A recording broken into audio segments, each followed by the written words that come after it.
Saya kenalkan dulu, nama saya John, tadi udah dikenalkan. Punya anak 4, cuma 4. Dan suami cukup satu aja nggak bisa habis ya.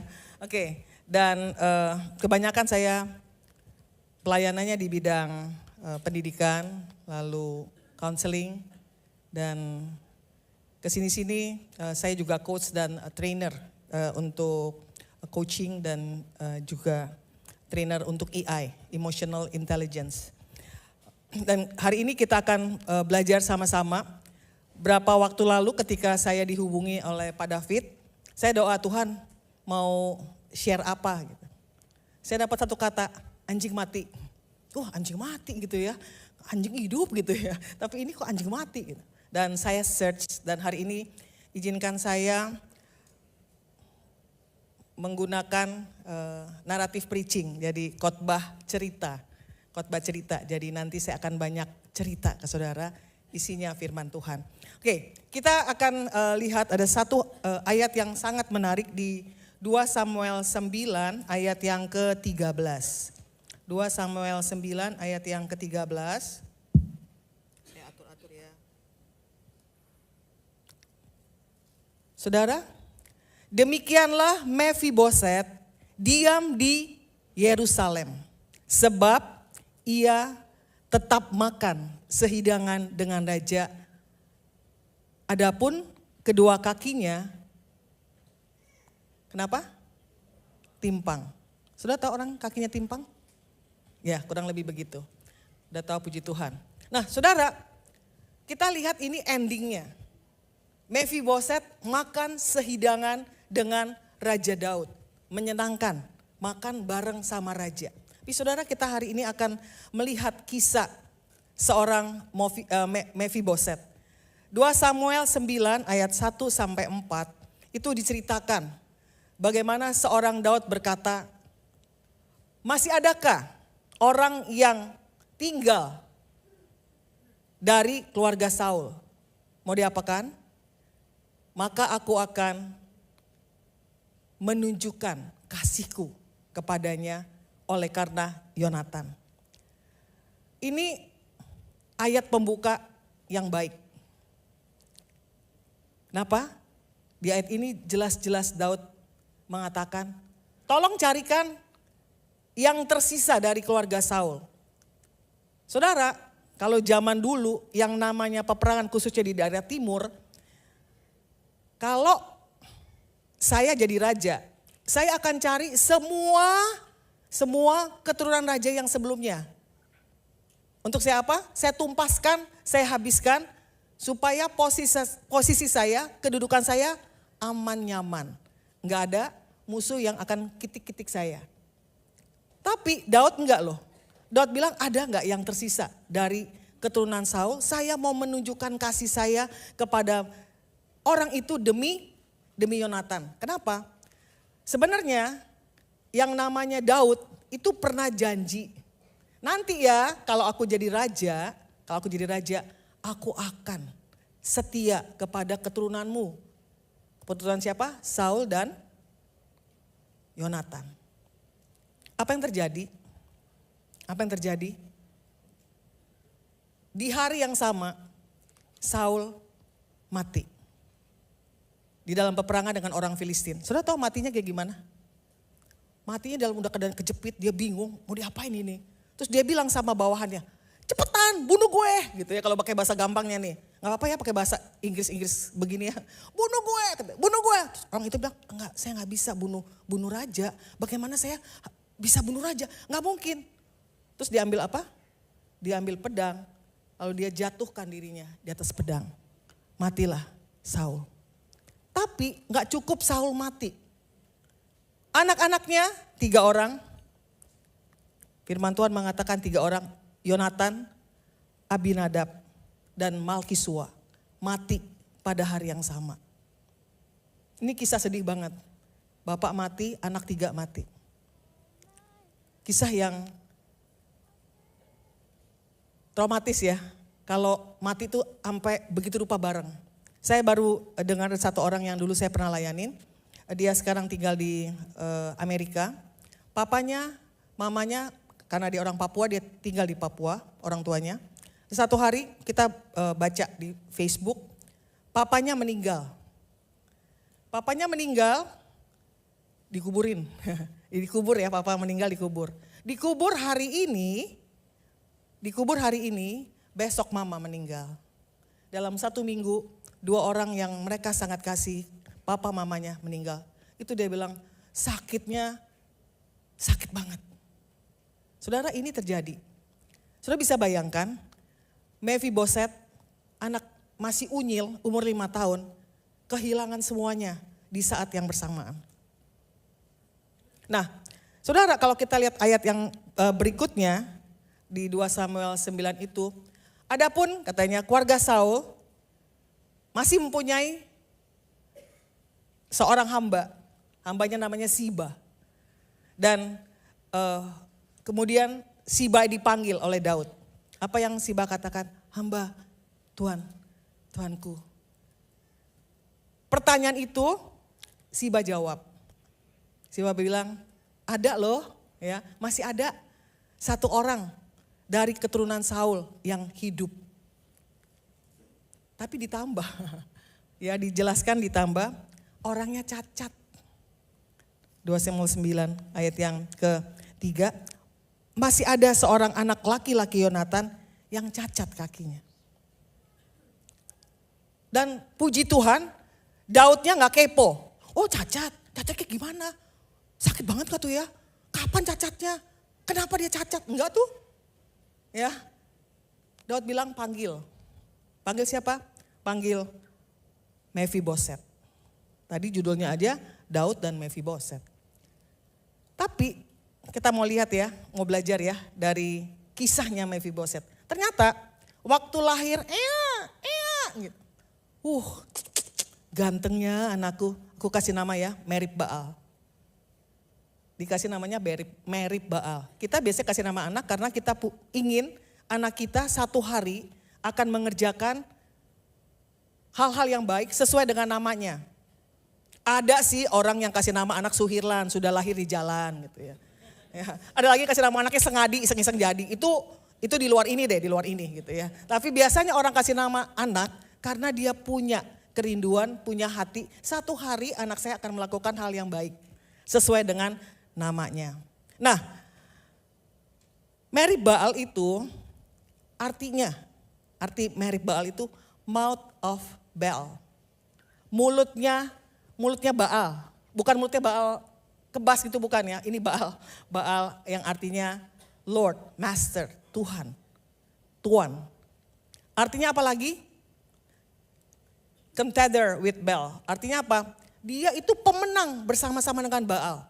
Jadi si Papa Yonatan kasih nama anaknya Merib Baal.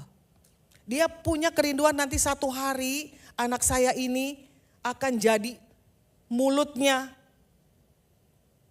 Tuhan, mulutnya Tuhan. Dia akan jadi pemenang. Tapi dalam perjalanannya, seorang Merib Baal dikenal menjadi Mephiboset.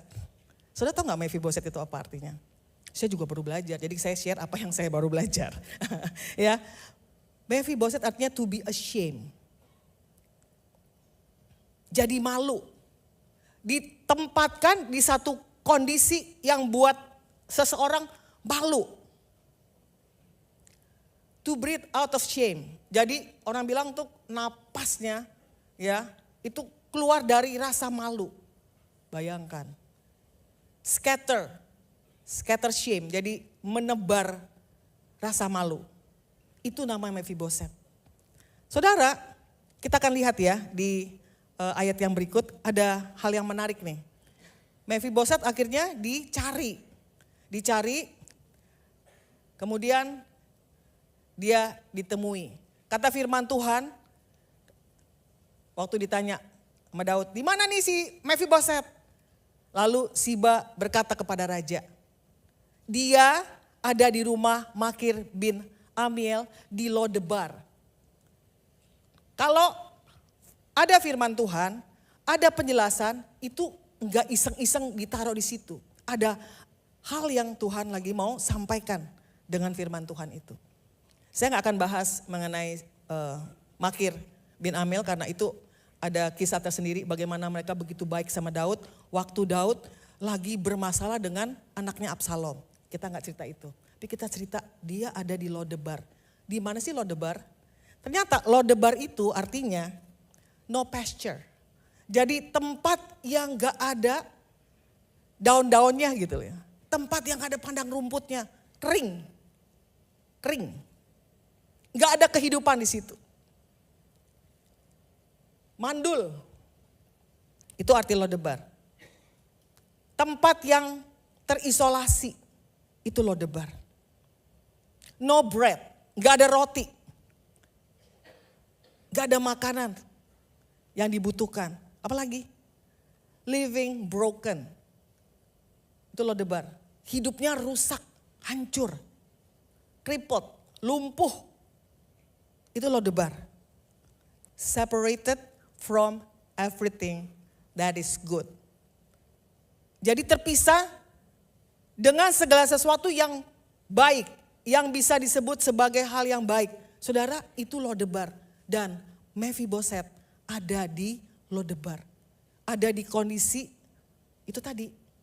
Gak ada padang rumput, gak ada kehidupan, gak ada roti, hidup terasing, hidupnya susah. Dan dia ngalamin banyak sekali kesepian, ketakutan dan lain-lain. Dia lumpuh. Apa sih lumpuh? Lumpuh itu ada kakinya, tapi kakinya gak bisa berfungsi. Ada kakinya gak bisa bergerak dengan pas. Lemah, gak bertenaga, gak dapat bergerak lagi. Aduh, dia lumpuh, kakinya gak bisa bergerak lagi. Dan dia gak bisa berjalan sebagaimana mestinya. Itu kondisi Mephiboset di Lodebar. Kebayang gak? Udah lumpuh, udah gak bisa ngapa-ngapain, tinggalnya di tempat yang kayak begitu. Kalau martabak itu martabak spesial, pakainya Wisman doang. Artinya komplit kesusahannya, komplit penderitaannya, komplit kesakitannya, komplit duka dalam hidupnya. Dia hidup dalam tekanan batin. Kenapa saudara? Dia hidup dalam tekanan batin. Bayangkan, dari umur 5 tahun, 1 Samuel 4 ayat 4, 2 Samuel 4 ayat 4 mengatakan dari umur 5 tahun, udah gak ada papa dan gak ada orang-orang yang dia bisa lean on. Orang-orang yang dia bisa, pa, engkong gitu ya, abah gitu, gak ada. Anak umur 5 tahun, coba masuk ke cerita ini. Anak umur 5 tahun tiba-tiba kehilangan semua. Gak ada pegangan lagi, sendiri, hidup sendiri. Nah, saudara, kalau firman Tuhan kita baca, waktu perang, itu pembokatnya, saudara tahu pembokat kan ya? Nah, itu pembokatnya, pembantunya, lihat, waduh, bahaya nih, anak majikan saya. Kalau gitu gini deh, saya lari, saya umpetin. Waktu lari, konyolnya, mereka terjatuh, anak ini terjatuh. Itu yang menyebabkan dia lumpuh. Kalau saya jadi Mephiboset, saya akan begini. Duh, seandainya saya waktu kemarin gak dilariin sama si Mbak, gak jatuh saya. Terus seandainya saya gak dilariin sama si Bapak Anu, gak jatuh saya. Gak jatuh, tapi hari ini faktanya dia ada di Lodebar dalam keadaan lumpuh. Setiap hari dia ketakutan. Kenapa? Saudara, pengalaman-pengalaman yang kita alami khususnya ketika kita masih kecil, itu akan membawa bekas sampai kita besar. Bahkan emosi-emosi yang pernah terjadi, dialami oleh papa mama kita, dialami oleh kakek nenek kita, dialami oleh mamanya kakek nenek kita. Jadi apa tuh? Bilangnya apa tuh kalau yang di atas-atas banget? Gitu ya.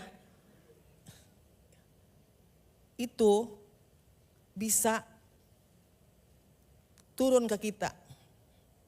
Katanya gini, unresolved emotions will be transferred to another generation. Jadi emosi-emosi yang terjadi nih, engkong, kung apalagi gitu ya, itu bisa terjadi, kita alami. Meskipun kita nggak ketemu sama orangnya, kita nggak kenal orangnya. Tadi saya share dengan beberapa teman yang pelayanan counseling. Nah, ada satu pelajaran di counseling itu namanya membuat genogram. Genogram itu apa sih? Diagram. Diagram kayak keturunan gitu ya. Jadi sebutlah, saya punya anak 4. Di atas saya, tetangga-tetangga saya punya kakak, punya adik-adik. Terus saya punya orang tua saya punya orang tua lagi, orang tua saya punya orang tua lagi. Itu mah biasa aja Bu gitu ya. Tapi di genogram itu kita bisa tulis. Misalnya ini matinya umur berapa, meninggalnya umur berapa, kenapa gitu ya. Lalu si ini sama si ini kasih gambar, dikasih kode tertanda hubungannya retak gak baik.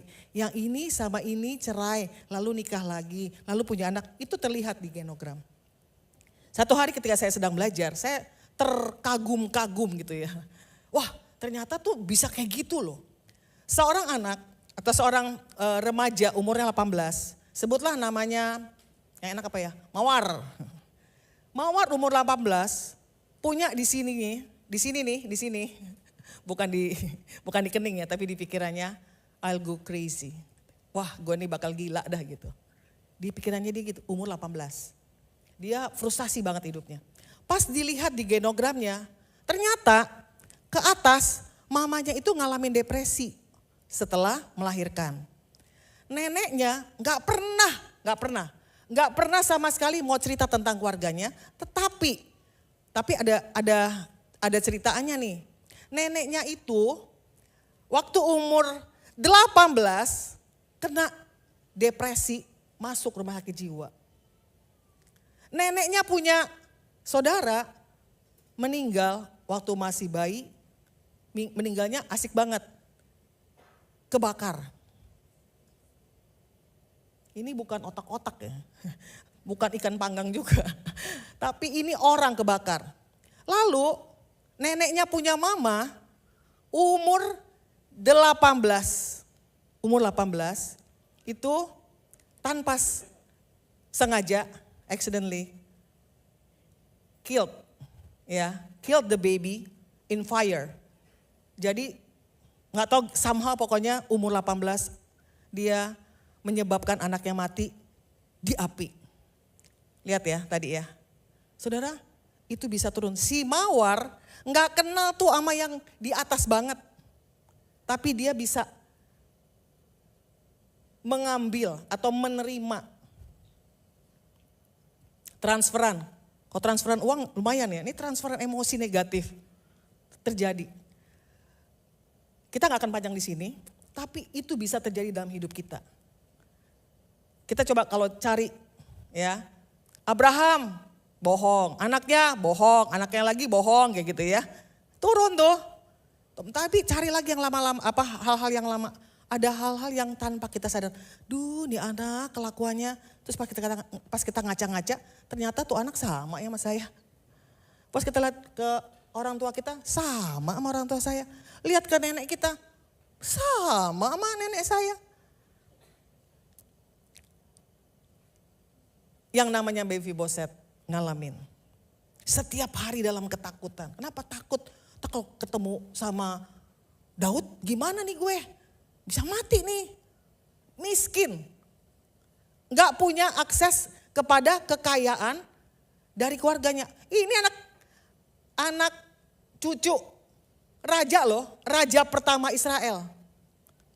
Gak ada kaya-kayanya, tinggal di Lodebar. Kebayang gak?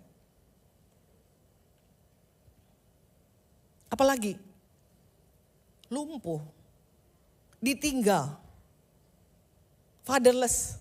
Ya, dan catat saudara, dia tinggal jauh dari raja. Dia nggak tinggal deket-deket istana nggak, dia tinggal jauh dari raja. Kalau kita dalam kondisi ada di Lodebar dan kita adalah seorang Mephiboset, kebanyakan kita tinggalnya jauh dari raja segala raja. Kita lanjut ya. Berikut di 1 Samuel 9 ayat 5 sampai 8. Maka yang namanya Mephiboset dijemput nih ya, dijemput di Lodebar dan Raja Daud suruh dia masuk. Ayat ke-6-nya Raja Daud suruh masuk dan ini yang Mephiboset katakan. Sebelumnya ya Daud kan ngomong nih ya. Kita lihat deh. Sudah itu Raja Daud ayat 5 menyuruh mengambil dia dari rumah Makir bin Amiel dari Lodebar dan Mephiboset bin Yonatan bin Saul masuk menghadap Daud. Ia sujud menyembah. Sikapnya sujud menyembah.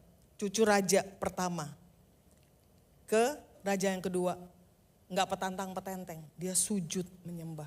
Sudah tahu sujud menyembah? Yang namanya sujud itu sampai nukik. Sujud menyembah. Terus apa yang dia lakukan? Kita lihat di sini. Ya. Kata Daud, Mephiboset. Waktu dipanggil, Mephiboset.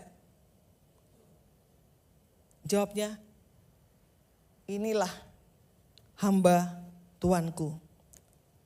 Lalu Daud bilang apa? Sini, ke sini, jedor. Enggak ya, karena dari ayat 1 udah dibilang dia cari keturunan Saul untuk menunjukkan kasihnya. Daud bilang, jangan takut.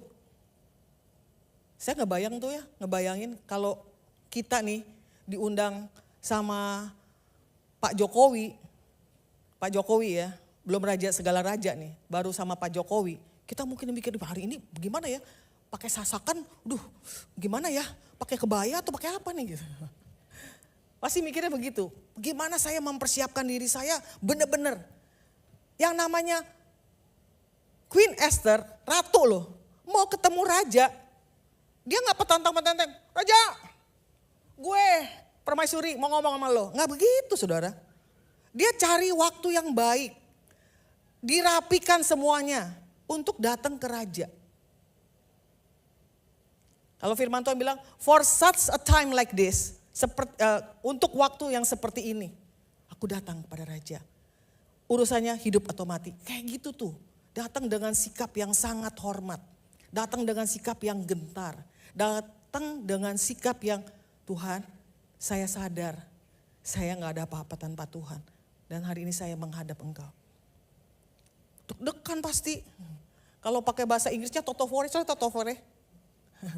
Totofore ini gitu loh. Kakinya sampai berkipas. Waduh, mau ketemu raja. Takut dia. Makanya raja bilang, janganlah takut. Aku pasti.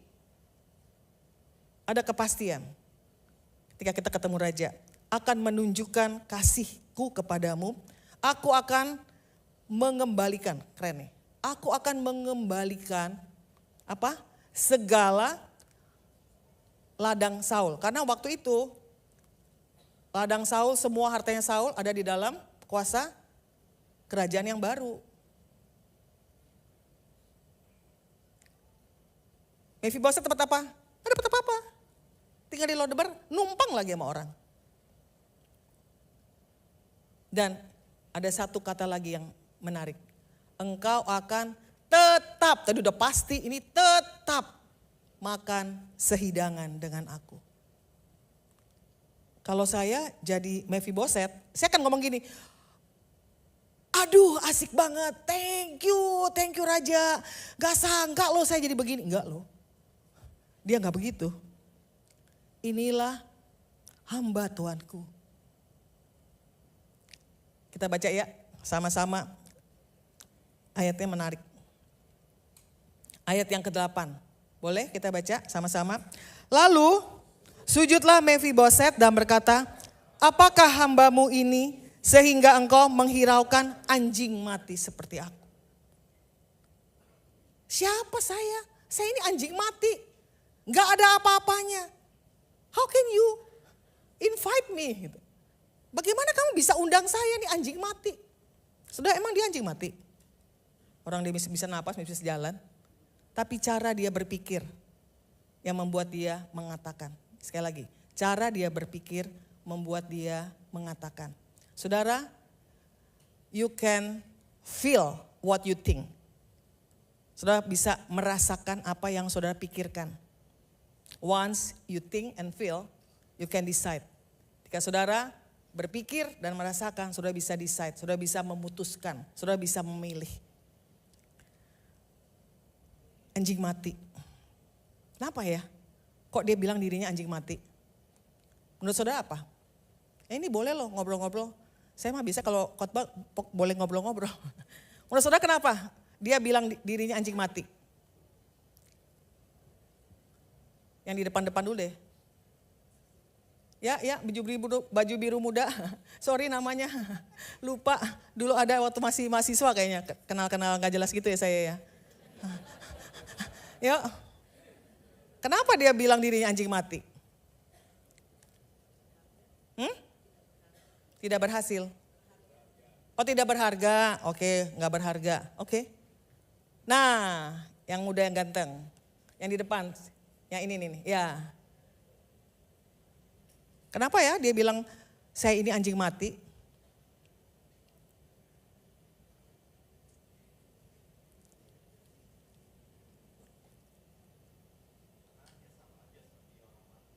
Karena dia sama aja seperti orang mati. Saya gak akan tanya semua, nanti gak kelar gara-gara nanyain anjing mati lagi ya. Mephiboset melihat dirinya tidak berharga. Worthless, gak ada harganya. Lumpuh, kemudian bertumbuh tanpa ayah, fatherless. Menurut pelajaran, orang yang fatherless itu banyak banget kondisi-kondisi emosi yang mengganggu dia. Fatherless apa sih? Gak ada papa? Belum tentu. Ada juga yang ada papa tapi papanya gak kerjain bagiannya sebagai bapak. Gitu ya. Tar dulu. Pernah gak ketemu gitu? Serumah, ada orangnya, wujudnya ada. Tapi anaknya gak ngerasain tuh punya bapak. Hidupnya susah, menderita, alone, sendiri. Gak ada harapan. Beneran loh, anak umur 5 tahun bertumbuh, terus gak punya siapa-siapa itu sesuatu banget. Sakit banget. Susah diceritakan tapi coba saudara bayangkan, aduh kalau anak saya ini punya anak umur 5 tahun ya. Ada gak yang punya anak umur 5 tahun gitu, 5 tahun, 6 tahun. Apa ya rasanya ya kalau anak itu kemudian tinggal sendiri tanpa papa mama. Dan luka masa kecilnya itu akan terus terbawa. Ini yang Mephiboset alami, terbawa. Dan jika gak diselesaikan, gak saja berdampak buat dia tapi juga buat orang-orang yang ketemu dia. Berdampak buat anak-anaknya. Saudara pernah gak ketemu orang yang, waduh kalau ketemu tuh kita perlu kasih karunia anugerah. Kan gini, kalau kita ketemu orang, idealnya ini kata firman Tuhan, mendatangkan kasih karunia anugerah gitu. Oh ketemu sama Pak Billy, lega ya, ngomongnya juga enak, adem gitu ya, tatapan matanya juga asik gitu ya.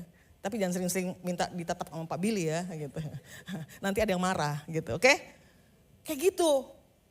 Tapi ini kalau ketemu yang namanya John, ya ampun Tuhan, kenapa ya dibawa ke kondisi ini? Kayak kena kutuk.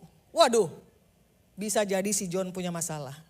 Bisa jadi ada yang gak terselesaikan di masa lalu, kebawa sampai hari ini. Ini si anjing mati, kayak gitu cara berpikirnya. Ya, lalu emosi negatif, luka, tadi saya cerita akan transfer. Ini pasti ada luka-luka di atas-atasnya dia yang membuat dia semakin terpuruk ketika 5 tahun udah gak ada apa-apa, hidup sendiri. Di mana? Di Lodebar, dalam kondisi lumpuh komplit. Dan dia bilang, aku ini anjing mati. Saudara, ternyata anjing itu, kalau di Alkitab kebanyakannya, meskipun Ayub pernah ngomong dia memelihara anjing gitu ya. Itu 1-2 ayat aja, tapi lebihnya kebanyakannya kalau dibilang anjing itu negatif. Orang-orang Israel ngelihat orang-orang non-Yahudi itu kayak gini, anjing lewat orang non-Yahudi, dianggap rendah. Anjing itu binatang haram, liar. Saudara tahu nggak, satu hari ketika ada kondisi yang darurat, gawat, luar biasa, yang namanya Isabel gitu ya, mati. Waktu lagi mau dicari untuk dikuburkan, orang tidak menemukan. Kenapa? Dimakan anjing. Jadi dia mati, setelah mati dia dimakan anjing. Itu kayak gitu tuh, anjing itu liar, binatang haram. Udah jelek banget deh pokoknya. Kalau saudara sebut yang jelek-jelek, najis, kotor, bawa penyakit, makan bangke, makan dengan mengorek-ngorek sampah, nah itu anjing.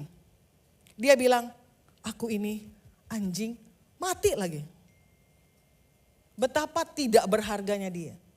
Betapa hilang harapan dan betapa rusaknya dia. Anjing mati ini beneran. Ini ada gambarnya. Nah, saudara, ada satu istilah di tetangga kita, namanya negative core beliefs. NCB. Ya.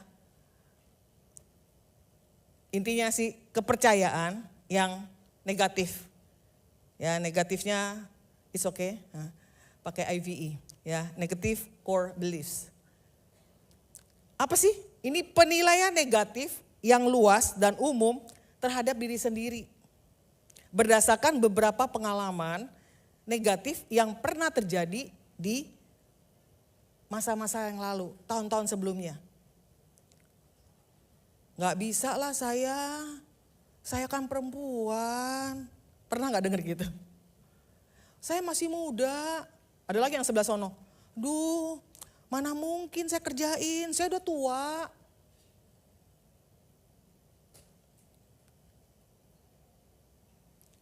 Gak mungkin berhasil lah saya. Emak saya juga gak berhasil. Gak mungkin berhasil, emang keluarga saya atau keluarga suami saya itu emang dari dulunya kismin.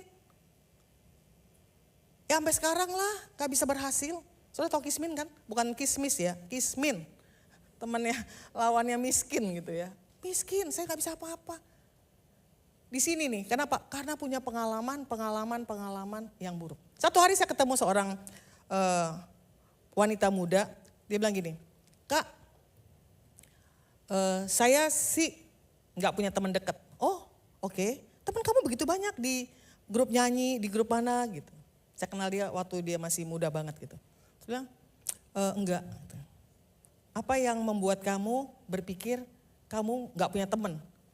Iya, dia bilang, saya gak berani deket-deket sama orang. Kenapa? Karena kalau ketemu orang, pasti deh orang mengecewakan kita. Pasti deh. Nah itu ya kepercayaan yang negatif. Kenapa? Karena udah punya pengalaman dulu dikibulin orang. Wah si Pak Rahmat deket-deket sama saya nih. Mau ngapain nih orang? Waduh, minjem uang lagi nih orang.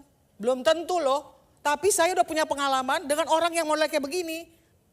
Ngutang sama saya gak bayar. Gitu misalnya, ini contoh-contoh. Nah saudara, pengalaman-pengalaman buruk masa lalu itu yang udah tahun-tahunan kita alami, membuat kita cara berpikirnya negatif. Nah kalau ada seorang atau dua orang lah ya, suami istri, yang pelayanannya pelayanan kesembuhan, pelayanan pelepasan, pelayanan lebih ke beresin kutuk-kutuk itu, namanya Chester and Betsy Kilstra. Mereka ada pelayanan bagus banget di Amerika. Yang model kayak tadi itu, yang si anjing mati itu, dia sebutnya ungodly belief. Kepercayaan yang gak alkitabiah. Apa sih kepercayaan yang tidak alkitabiah itu? Semua kepercayaan, semua keputusan, semua sikap hati, semua persetujuan, semua harapan, janji, dan sumpah yang tidak sejalan dengan firman Tuhan. Gak sejalan dengan karakternya, dengan sifat alaminya, gak sejalan dengan perkataannya. Jadi saudara kita bisa belajar nih, ya bisa belajar, kita lihat deh. Kata-kata apa yang sering saya ucapkan baik dari sini maupun di sini. Gak mungkin lah, gak bisa lah, susah lah. Oh kalau model kayak ini mah gak berhasil. Di sini, coba catat. Sesuai gak dengan firman Tuhan? Aduh saya takut, pernah gak ketemu orang 30 menit ngomong, kata takutnya bisa 30 lebih. Berarti tiap menit satu kata takut. Coba deh cek. Pasti ada hal-hal yang pernah terekam atau pernah dialami yang membuat dia percaya bahwa segala sesuatu itu menakutkan. Nah, karena di sininya ungodly, kepercayaan gak alkitabiah, ngambil keputusan juga gak alkitabiah. Sikap hatinya juga gak alkitabiah. Cara menilai orang lain pun tidak alkitabiah. Kok, misal contoh ya, kok katanya hamba Tuhan nonton. Gak bener tuh hamba Tuhan gak boleh nonton. Saya pernah tuh ya, pernah terjebak gitu. Kalau ditelepon, ditanya nih Esther pendoa. Esther, lagi ngapain? Saya jawab, lagi tidur Pak.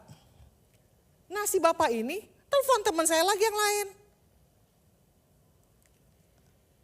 Ibu Esther kenal, namanya Anu lah ya, gak usah pakai nama. Halo, lagi ngapain? Wah lagi tidur Pak. Terus waktu ke saya dia bilang gini, John, gue liatin yang suka pendoa-pendoa di gereja kita nih kerjanya tidur aja ya gitu. Tapi kalau dulu saya, kalau ditelepon nih, misal sudah telepon nih, Ibu Lina telepon saya. Bu lagi ngapain? Oh ya ampun puji Tuhan. Ini lagi berbaring abis baca firman Tuhan, abis doa tadi luar biasa Tuhan bekerja. Kenapa? Saya gak mau kelihatan jeleknya. Kenapa di sini hamba Tuhan tuh harus biar susah di sini, tapi senang di sana. Ya, biar miskin di sini. Jadi hamba Tuhan kayaknya pakai baju dekil-dekil ya. Soalnya kita hamba Tuhan. Kalau misalnya pergi kemana-mana, Pak tolong Pak bisa dapat diskon. Hamba Tuhan Pak. Saya pernah ngoceh satu hari, saya pergi gini-gini saya pernah pergi ke ke klinik kecantikan loh. Cuci muka. Terus waktu cuci ada yang bilang gini, habis cuci muka segala macam, yang punya dan saudaranya bilang, Bu gak usah bayar, ibu kan hamba Tuhan. Ih justru hamba Tuhan harus bayar, masa hambanya Tuhan gak bayar? Saudara nangkap maksudnya? Kenapa? Karena di sini nih. Silakanlah kembangkan lagi yang lain.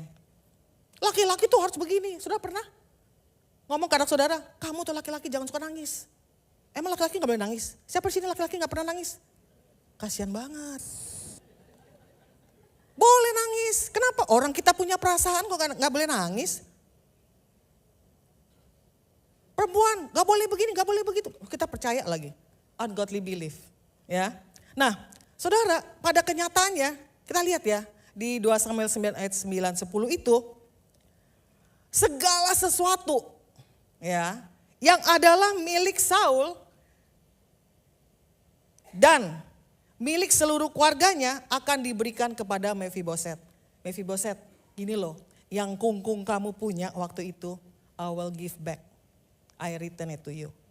Saya balikin ke kamu. Kayak lagi dong saya. Siba dulu yang kerja sama Saul, yang udah ongkang-ongkang kaki, udah happy-happy hidupnya.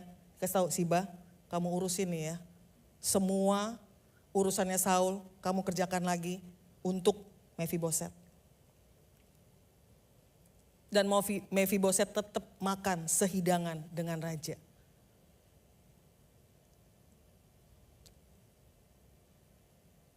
Saudara, ini kenyataannya. Tapi kadang kita gak hidup di dalam kenyataan firman. Kita gak hidup di dalam kebenaran firman. Kita hidup di pikiran masa lalu, emosi masa lalu. Dan itu yang membuat kita berpikirnya saya ini anjing mati. Nggak bisa ngapa-ngapain. Nah firman Tuhan bilang di 2 Samuel 9 ayat 11-13, ini bagus banget. Emang firman Tuhan mau bagus terus ya. Berkatalah Siba kepada raja, hambamu ini akan melakukan tepat seperti yang diperintahkan tuanku raja kepadanya. Dan Mephiboset makan dengan Daud sebagai salah seorang anak raja. Dia nggak lagi makan sebagai pecundang, orang yang kalah. Tapi dia makan sebagai anak raja. Ayo makan bareng, kamu anak raja. Sebagai anak raja. Mephiboset mempunyai seorang anak laki-laki yang kecil bernama Mika. Dan semua orang yang diam di rumah Siba adalah hamba-hamba Mephiboset. Ternyata Mephiboset tetap dalam perjalanan dia bisa aja melakukan banyak aktivitas, dia nikah, dia punya anak. Tapi di sininya saya anjing mati. Kemudian ayat 13, demikianlah Mephiboset diam di Yerusalem sebab ia tetap makan sidangan dengan raja, adapun kedua kakinya timpang. Saudara, kakinya tetap timpang. Kondisinya ya sama, tetap timpang. Enggak karena makan dengan sidangan dengan raja kemudian dia bisa jalan lancar. Enggak, tapi kemudian dia bisa mengerti bahwa hidup itu adalah karena anugerah. Hidup itu adalah karena anugerah, karena kebaikan Tuhan dalam hidupnya. Saudara, seorang namanya Fanny Crosby. Dia lahir sehat, matanya sehat. Kemudian dia sakit. Waktu dia sakit akhirnya dia nggak bisa melihat. Dia nggak bisa lihat, dia buta. Saudara tahu berapa banyak dia menciptakan him? 8 ribuan. Dan ada orang bertanya gini, atau ngomong sama dia, Fanny, kenapa kamu gak beriman aja sama Tuhan biar Tuhan sembuhkan? Dia bilang, cara saya beriman mungkin berbeda. It's okay for me to be a blind woman. Gak apa-apa kalau buat saya sih jadi perempuan yang buta, but one day I will meet God. I will meet my love. Saya akan ketemu, saya punya cinta. Dan saya akan hari itu berkata, Tuhan, hari ini saya bisa melihat Engkau. Dan saya bersyukur karena saya bisa melihat Engkau. Lagu-lagunya wow. Saya kemarin sepagian gitu, saya putar lagunya Blessed Assurance. Aku bernyanyi bahagia, memuji Yesus. Asik yang itu langsung bisa. Aku aku bernyanyi bahagia. Ini yang buat orang buta loh. Ini yang buat orang buta. Kenapa? Karena dalam perjalanannya ternyata hatinya gak buta. Hatinya gak buta.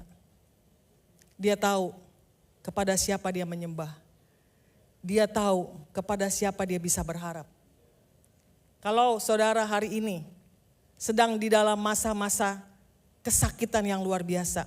Karena saudara punya pengalaman-pengalaman yang busuk boleh, busuk, buruk, ya, menyebalkan, menakutkan. Benar-benar rasanya gak tahu bagaimana bisa bergerak. Ada kasih karunia, ada Tuhan. Saya gak bisa. Siapa bilang kita bisa? Saya gak mampu. Siapa bilang saudara mampu? Kalau gitu saudara, kita sering dengar khotbah. Saudara, untuk menjadi orang yang berhasil, saudara harus lakukan ini. Kita baca firman Tuhan. 1, 2, 3. Terus pulang sudah, oh oke, aku udah catat. Kemudian 1, 2, 3, 4, 5. Susah banget ya. Susah banget ya. Kenapa? Karena kita di challenge untuk melakukan dengan kekuatan kita. Dengan kekuatan kita. Hari ini saudara, saya mau tantang saudara untuk masuk ke dalam anugerahnya yang besar. Untuk masuk ke dalam anugerah yang besar. Anjing mati sekalipun, kalau dia hidup di dalam anugerahnya, dia akan menikmati, artinya makan sehidangan dengan raja. Dan makan tetap dengan raja dan makan sebagai anak raja. Saudara, ketika disalib dalam kondisi terluka, diludahin. Udah pernah kena ludahan orang saking sebelnya sama saudara? Diludahin, dicaci, dimaki, dikhianati. Murid-muridnya kata firman Tuhan, semua meninggalkan dia. Semua meninggalkan dia. Dan Tuhan waktu itu berkata, Eloi, Eloi, lama sabachthani. Bapak, mengapa engkau meninggalkan aku? Dia pernah ngerasain ditinggalkan.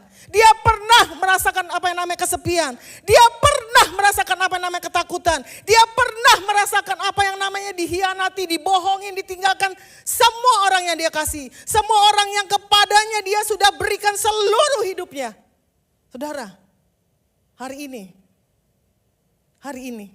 Tuhan mau saudara datang kepada dia. Datang kepada kasih karunia yang besar itu. Dan kasih karunia itu yang akan memampukan saudara untuk berkata, yes, kemarin saya anjing mati. Hari ini saya adalah anak raja. Saya sanggup melakukan apapun karena raja ada bersama dengan saya. Saudara, firman Tuhan mengatakan di Yohanes 19 ayat 30. Sesudah Yesus meminum anggur, asam itu berkata ia, sudah selesai. Lalu ia menundukkan kepalanya dan menyerahkan nyawanya. Ini perkataan nomor 6 dari yang 7 perkataan terakhir Tuhan Yesus. Penting. Setelah itu dia bilang, Bapakku, aku menyerahkan nyawaku ke dalam tangan-Mu. Saudara, tetelestai, sudah selesai. Apa yang selesai? Semua karyanya sudah selesai di kayu salib. Kalau zaman dulu nih, ya Tan, udah punya ponakan di sini, ganteng lagi. Kalau zaman dulu nih Tan, kalau orang putus cinta, dia bilang gini, tetelestai. Apa artinya? Putus. Titik, gitu ya. Nanti sambung lagi sama yang lain. Putus, gitu ya. Tetelestai. Kalau orang nih, bukan teng wisuda bukan teng Monica ya. Wisuda diumumkan. Ya hari ini kita akan mengumumkan murid-murid kita tahun ajaran ini yang sudah menyelesaikan dengan baik. Ada anthemnya ya, ada lagunya, kemudian masuk dan mereka bisa bilang ini, tetelestai, gue udah selesai ya, udah selesai belajarnya, udah selesai ulangan-ulangannya. Sampai satu kali anak saya yang udah lulus kuliah, bercanda sama adiknya yang masih kuliah. Gue lupa tuh kuliah apa sih? Tetelestai, udah selesai. Saudara, orang kalau utang, terus dia bayar lunas. Kalau zaman dulu, orang akan kasih cap kayak kwitansi gitu. Tetelestai, sudah selesai. Kamu gak ada hutang lagi. Kalau yang namanya artis, painter, lagi gambar, wah ini gambarnya kayaknya kurang sedikit nih di sini. Pas lihat-lihat lagi, oh kayaknya kurang ditambahin ini sedikit. Sampai benar-benar gak ada yang perlu ditambahkan lagi, dia boleh bilang tetelestai. Artinya apa? Sudah selesai beneran. Benar-benar sudah selesai. Saudara, ada seorang namanya Gutzon Borglum. Terus susah ya namanya ya, udah gak usah dipikirin lah ya. Gutzon Borglum.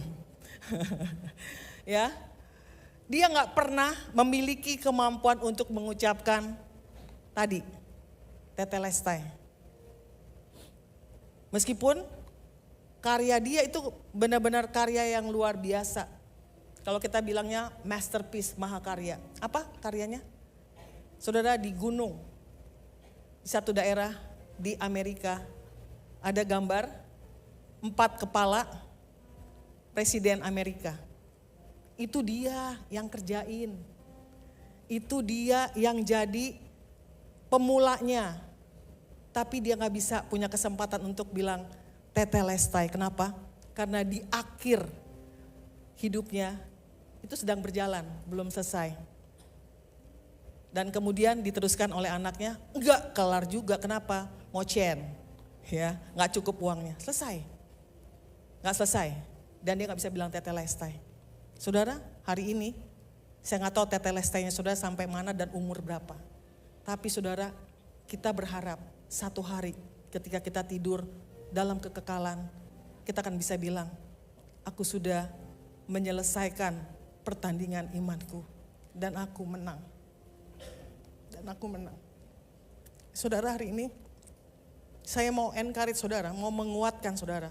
Untuk saudara bisa berkata, Tuhan, aku mau sampai selesai karena anugerah-Mu. Karena anugerah-Mu yang besar. Karena anugerah-Mu yang berlimpah-limpah itu. Oh saudara, hari ini sedang dalam kondisi morat-marit keuanganmu. Kalau saudara dalam tahun-tahun terakhir ini saudara kena PHK. Usahamu gagal, usahamu makin hari makin ngejeblak ke bawah. Saudara sedang dalam ujung tanduk perceraian. Saudara hari-hari ini saudara sedang menangis karena anak saudara sakit dan gak sembuh-sembuh. Ada anggota keluarga yang sakit dan gak sembuh-sembuh. Saudara mungkin mengalami apa yang namanya burnout, stres yang berkepanjangan. Terlalu banyak hal yang saya harus kerjakan dalam jangka waktu yang panjang dan saya gak siap. Saya gak kuat lagi. Saudara, hari ini kita datang ke Dia. Minta anugerahnya yang besar itu terjadi. Saudara mungkin udah ngalamin, enggak sekarang Bu, bertahun-tahun. It's okay. Yuk kita maju, kita berdiri dan berkata, Tuhan, aku mau anugerah-Mu dinyatakan dalam kehidupan. Jangan takut, ada Dia. Jangan takut. Saudara ditentukan untuk sehidangan dengan Tuhan. Sehidangan dengan Tuhan. Dan sehidangan sebagai anak raja, bukan sebagai tamu. Coba lihat kiri kanan. Yes, kita anak raja. Kita punya kesempatan untuk menikmati anugerahnya. Yuk silakan teman-teman. Ku ada sebagai mana ku ada. Yes. Berdiri menghadap tatamu Bapa. Semua karena anugerah-Mu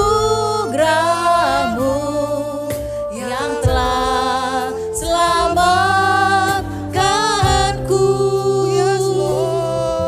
Ku hidup dalam segala kelimpahan.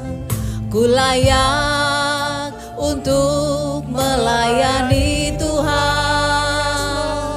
Semua karena anugerah-Mu tercurah bagiku. Besar anugerah-Mu, berlimpahkan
your name, oh God. Oh, rababakata kanadala baba shikidiara. Yes, Lord. Yes. You are worthy to be exalted, Lord. You are worthy to be worshipped. You are worthy to be praised, oh God. You are worthy to be extolled. Yes, Lord, kami hari ini memuji Engkau. Engkau Allah yang luar biasa, Allah perkasa, Allah kekuatan kami, Allah yang tidak pernah melepaskan kami seperti anjing mati, Allah yang sanggup melakukan bahkan lebih dari yang kami bisa pikirkan, lebih dari apa yang kami bisa doakan. Tuhan, hari ini kami mau nyerahkan hidup kami ke dalam tangan. Biar siang ini Tuhan, setiap orang di tempat duduknya masing-masing bisa mengalami pekerjaan Roh-Mu yang besar. Dikuatkan, dihiburkan, diteguhkan, dimampukan untuk berjalan di dalam jalan-jalan-Mu Tuhan. Even though it's difficult, You are there, Lord. Tuhan,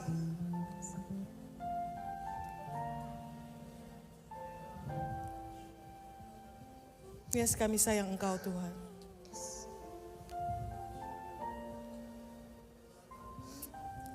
Saudara yang hari-hari ini sedang berusaha, saudara pengusaha, saudara sedang ada di dalam masa-masa pergumulan yang berat. Ada hutang-hutang yang harus dibayarkan di dalam tanggal-tanggal yang sudah catat. Dan saudara sampai hari ini belum ketemu bagaimana cara membayarnya. Ingat, Tuhan ada yang akan melakukan bagiannya buat saudara.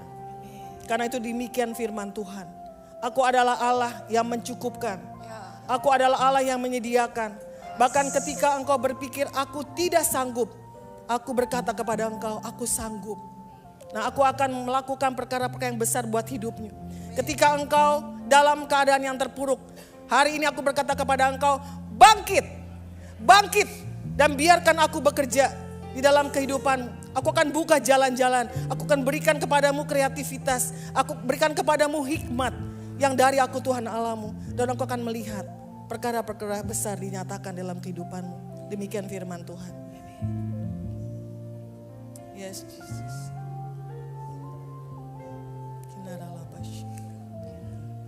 Terima kasih Tuhan. Kami minta Tuhan